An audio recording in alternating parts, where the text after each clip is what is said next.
Hello everyone. आज हम देखेंगे क्लास 11 का चैप्टर 1 कंप्यूटर की मेमोरी। मेमोरी यानी कंप्यूटर में डाटा और इंस्ट्रक्शन को स्टोर करने का तरीका। किस तरह से हम जो डाटा और इंस्ट्रक्शन है वो कंप्यूटर के अंदर स्टोर करके रखते हैं ताकि उनको आवश्यकता पड़ने पर यूज में लिया जा सके। तो सबसे पहले हम समझेंगे कि मेमोरी क्या है। जैसे हम हमारी बात करें तो हमारी मेमोरी यानी कि हमारी याददाश्त। जो भी घटनाएं जो भी चीजें हमारे साथ हुई है वो क्या है, हमारी मेमोरी है। और हमें कोई भी डिसीजन लेना होता है तो हम हमारी मेमोरी के आधार पर ही लेते हैं। जैसे एक सिंपल सा एग्जांपल ले लेते हैं। हमें पता है अगर कोई वायर्स है वो किसी प्लग में लगा हुआ है और उसका स्विच ऑन है तो उसे टच करते ही करंट आएगा। ये चीज हमें कैसे पता है कि क्योंकि ये चीज हमारी मेमोरी में सेव है। या तो हमें कभी करंट लगा है या हमने ऐसा कुछ देखा है तो हमें पता है कि अगर हमने किसी वायर को टच किया तो हमें करंट लगेगा। तो उसी के हिसाब से हम डिसीजंस लेते हैं। वैसे ही कंप्यूटर की भी अपनी मेमोरी होती है जिसमें वो अपने डाटा और इंस्ट्रक्शन को स्टोर करके रखता है और उन्हीं के आधार पर वो डिसीजन या निर्णय लेता है। किसी भी कंप्यूटर में कोई भी डाटा है उसको प्रोसेस करना है तो उसके लिए जो भी प्रोग्राम है, डेटा है और इंस्ट्रक्शन है उन सबको कंप्यूटर की मेमोरी में लोड करना जरूरी होता है। उसी के बाद में कंप्यूटर उस डेटा पर प्रोसेसिंग कर पाएगा। तो सबसे पहले हम समझते हैं मेमोरी की इकाइयां क्या होती है। मेमोरी है उसको नापेंगे कैसे हम कि कंप्यूटर की मेमोरी कितनी है, उसकी साइज क्या है, उसकी इकाई क्या है। जैसे हमें किसी चीज की लंबाई मापनी है तो हमारे पास इकाई होती है कि ये इतने मीटर है, सेंटीमीटर है, मिलीमीटर है या किलोमीटर लंबा है। तो वो सारी क्या है, किसी लंबाई की इकाई है। वैसे ही कंप्यूटर की मेमोरी है उसकी भी अपनी इकाइयां होती है। हमें पता है कंप्यूटर में सारा डेटा बाइनरी फॉर्म में स्टोर होता है और बाइनरी नंबर्स में सिर्फ दो ही डिजिट होती है, 0 या 1। इन दोनों डिजिट 0 या 1 को हम क्या कहते हैं, सिंगल बिट। अगर आपके पास एक 0 है या फिर एक 1 है तो वो क्या है, एक बिट है।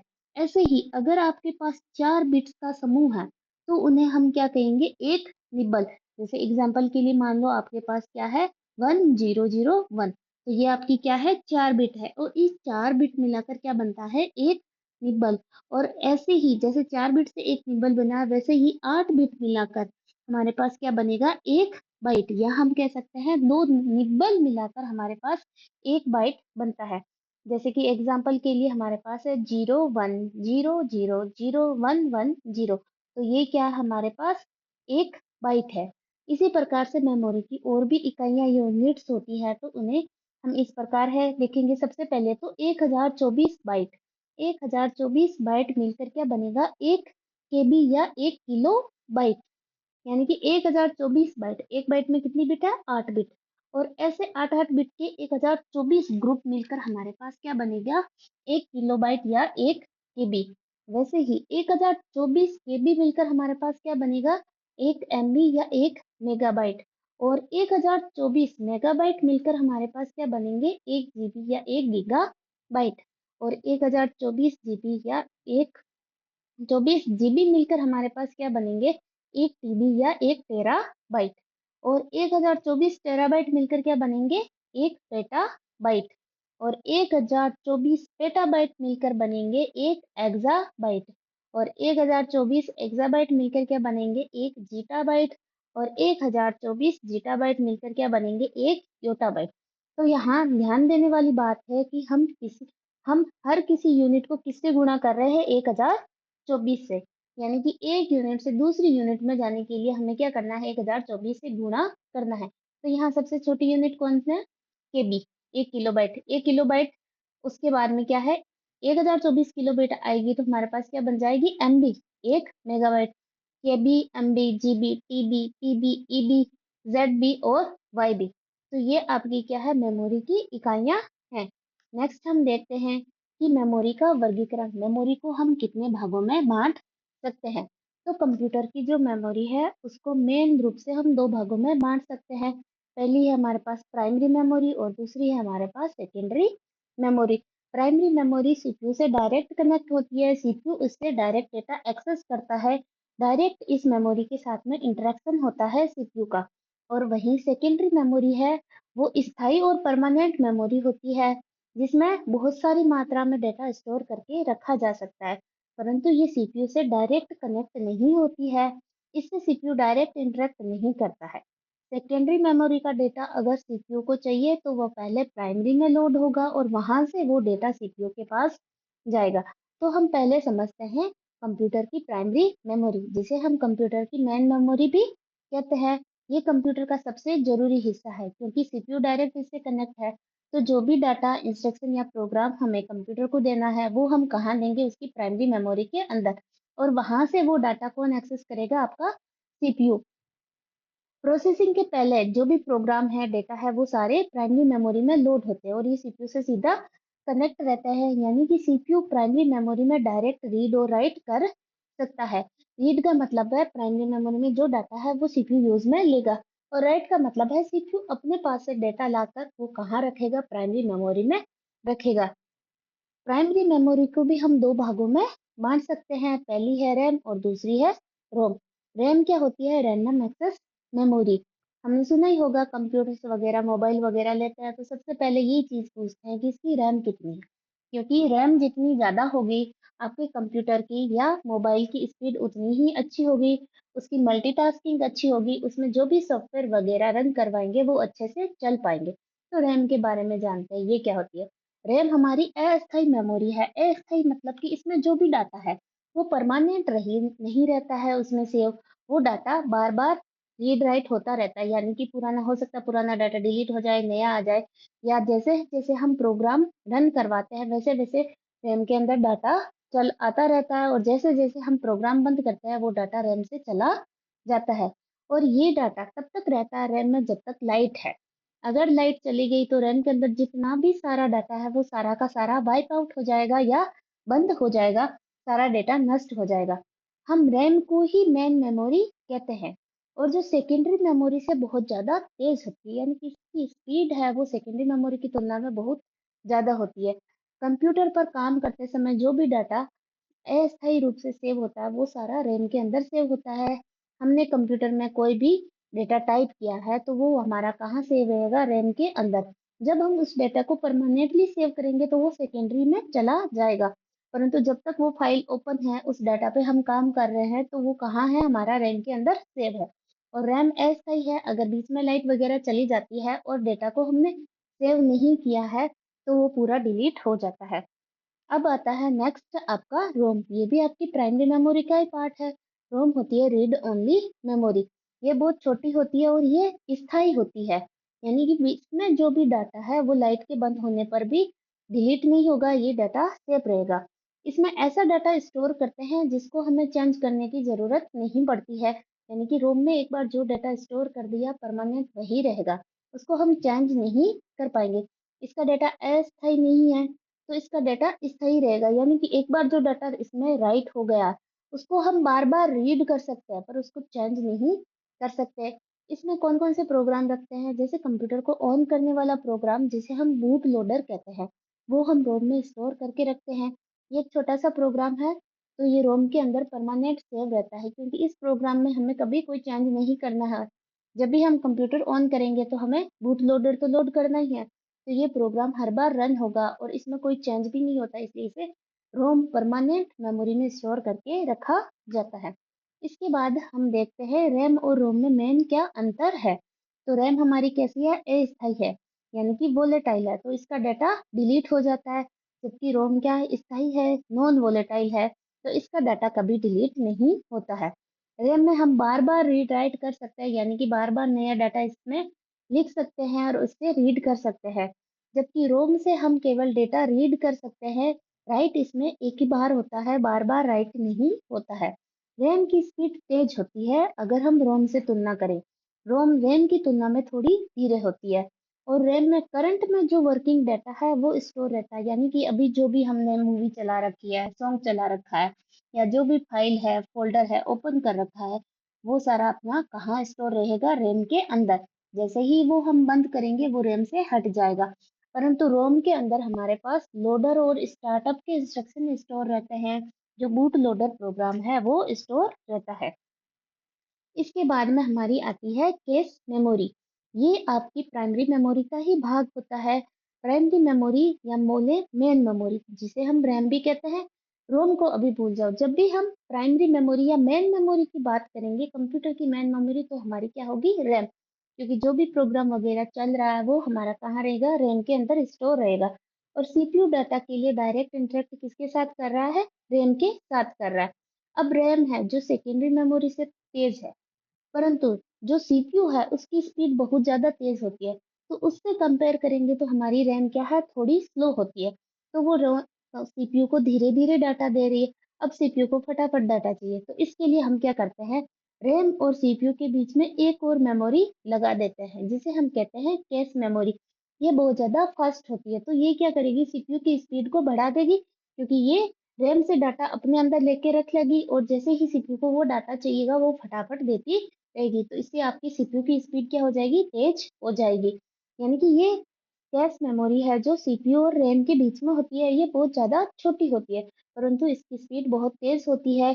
इसलिए ये सीपीयू सीपीयू के साथ फटाफट डाटा शेयर करती है, तो सीपीयू की स्पीड थोड़ी बढ़ जाती है।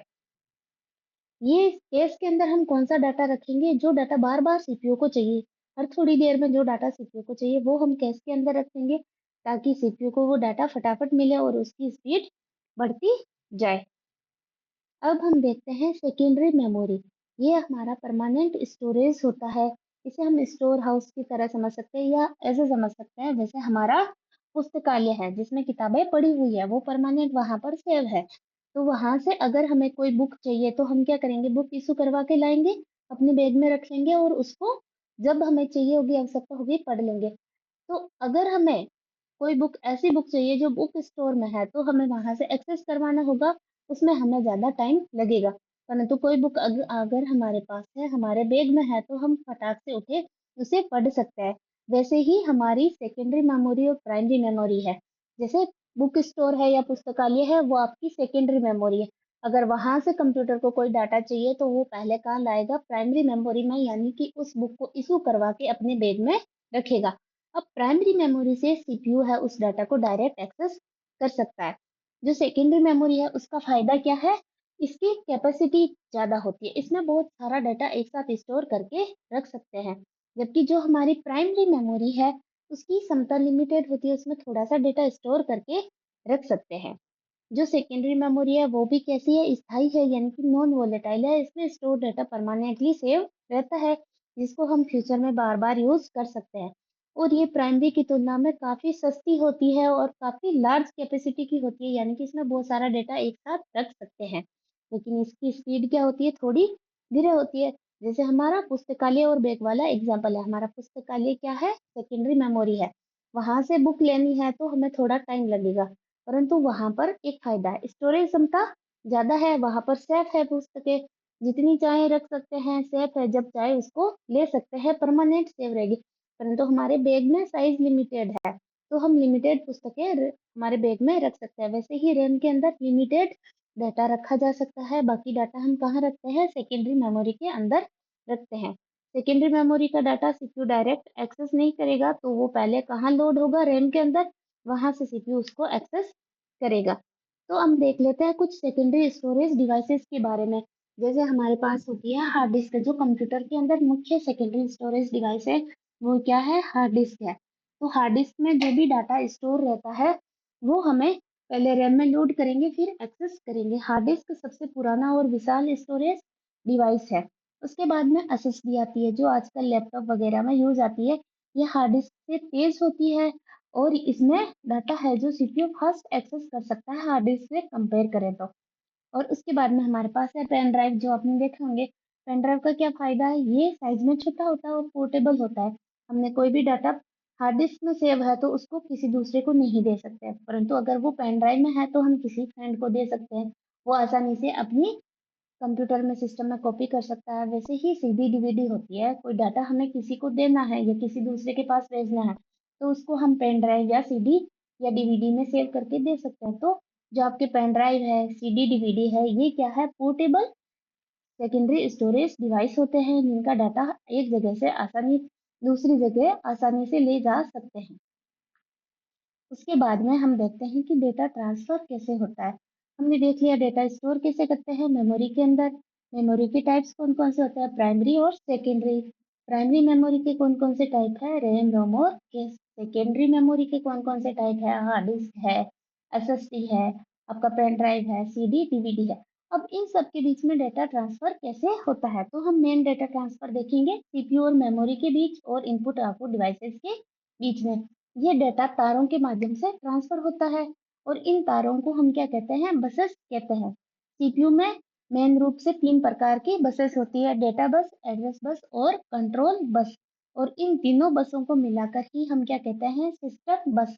कंप्यूटर की सिस्टम बस यानी कि उसमें एड्रेस बस, डेटा बस और कंट्रोल बस तीनों बसें आ जाएगी। अब तीनों को एक एक करके समझते हैं। एड्रेस बस, एड्रेस बस हमारी बाई डायरेक्शनल होती है, यानी कि इसमें डेटा दोनों ओर आ जा सकता है। जैसे मान लो कोई एड्रेस बस है सीपीयू और मेमोरी के बीच में, तो डेटा है, जो एड्रेस है वो सीपीयू से आएगा मेमोरी की ओर। सीपीयू जो भी एड्रेस भेजना होगा वो मेमोरी को भेजेगा, एक तरफ होती है। डेटा बस बाई डायरेक्शनल होती है, यानी कि दोनों तरफ डेटा जा सकता है, सीपीयू से मेमोरी और मेमोरी से सीपीयू। और एड्रेस सिर्फ सीपीयू भेजेगा मेमोरी को। और उसी तरह से कंट्रोल बस होती है जो कंट्रोल सिग्नल्स को भेजती है, ये भी सीपीयू भेजता है मेमोरी और इनपुट आउटपुट डिवाइसेस को। तो ये तीनों बसें समझ आ गई, डेटा, एड्रेस और control bus. Data bus by directional है, यानी कि डेटा मेमोरी से सीपीयू में भी जा सकता है और सीपीयू से मेमोरी में भी आ सकता है। जबकि कंट्रोल और एड्रेस बस क्या है, यूनि डायरेक्शनल है, यानी कि जो कंट्रोल सिग्नल है और जो एड्रेस है वो सिर्फ सीपीयू भेजेगा मेमोरी और इनपुट आउटपुट डिवाइसेस को। नेक्स्ट हम देखते हैं कि जो हमारी प्राइमरी और सेकेंडरी मेमोरी है उनके बीच में कंपैरिजन, इनके बीच में क्या अंतर है। तो सबसे पहले स्थान, जो प्राइमरी मेमोरी होती है वो सीपीयू के पास में होती है, जबकि सेकेंडरी मेमोरी सीपीयू से काफी दूर होती है। प्रकृति कैसी होती है, प्राइमरी मेमोरी ज्यादातर कैसी होती है, अस्थायी, क्योंकि प्राइमरी मेमोरी का मेन भाग क्या है आपका, रैम, जो कि अस्थायी है। और सेकेंडरी मेमोरी हमेशा स्थायी या परमानेंट होती है, यानी कि इसमें जो भी डाटा सेव है वो डिलीट नहीं होगा जब तक हम खुद से डिलीट ना करें। जबकि रैम का डाटा लाइट जाने पर भी डिलीट हो सकता है, कोई प्रोग्राम बीच में बंद हो जाए तो भी डिलीट हो सकता है। अब बात करें स्पीड की, तो हमारी प्राइमरी मेमोरी की स्पीड बहुत ज्यादा तेज होती है, जबकि सेकेंडरी मेमोरी की स्पीड क्या होती है, स्लो होती है। अब कैपेसिटी यानी कि डेटा स्टोर करने की क्षमता, तो जो प्राइमरी मेमोरी है उसमें डाटा कुछ जीबीज में स्टोर होता है, जबकि सेकेंडरी मेमोरी में डाटा टीबीज के अंदर स्टोर होता है। अब हमें पता है कि जीबी छोटी इकाई है, टीबी क्या है, बहुत बड़ी इकाई है। तो हमारी प्राइमरी मेमोरी में कम मात्रा में डेटा स्टोर होगा, जबकि सेकेंडरी मेमोरी में बहुत अधिक मात्रा में डेटा स्टोर होगा। और लास्ट है सीपीयू एक्सेस। मेन डिफरेंस यही है कि प्राइमरी मेमोरी को सीपीयू डायरेक्ट एक्सेस कर सकता है, जबकि सेकेंडरी मेमोरी को सीपीयू डायरेक्ट एक्सेस नहीं कर सकता है। ये आपका मेमोरी वाला टॉपिक पूरा हो गया। Thanks for watching.